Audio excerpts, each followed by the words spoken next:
Welcome to Talmudic Treasures. Today we're learning Ketubot page 33, which addresses the question whether or not the Torah believes that a person should ever be incarcerated, if a person should be put into jail, and should they be in jail for extended periods of time.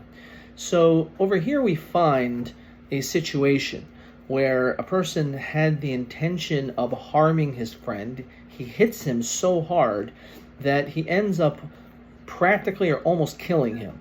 So on this, the Torah tells us a very interesting verse. It says that if he's able to get up and he's able to go back to his normal life and normal routine, then you are not going to be killed. The question is, why would a person even have a thought process to imagine that if you hit someone, maybe a little bit hard, but not too hard, and all of a sudden, maybe after time, they're able to go back to their normal life, why would you sentence someone to death? He didn't actually murder the guy. He didn't kill him. So therefore, on this, it's derived, it must be telling us an unusual circumstance, that we will actually imprison someone. We will actually put someone in jail during the time in which we're unsure of this victim's status. We don't know what will happen to him.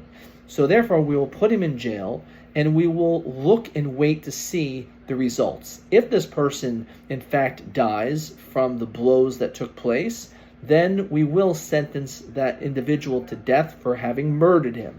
However, in the event that he is not actually killed, he doesn't actually die, but he gets up eventually and he's healed, so then you have the financial burden and obligation to pay for all of the damages and all the losses that that individual endured. But it's fascinating to note that this is an exception. The Torah does have very clear guidelines that there are beliefs in capital offense. When a person is adequately warned and there's witnesses, which is a very rare situation, but when it does happen, the Torah does say that a person could potentially be sentenced to death. It's possible this person could also get lashes. Person could also potentially have to, as we said, pay money for the damages that they caused. However, we do not find typically a person is going to be locked up in jail for extended periods of time.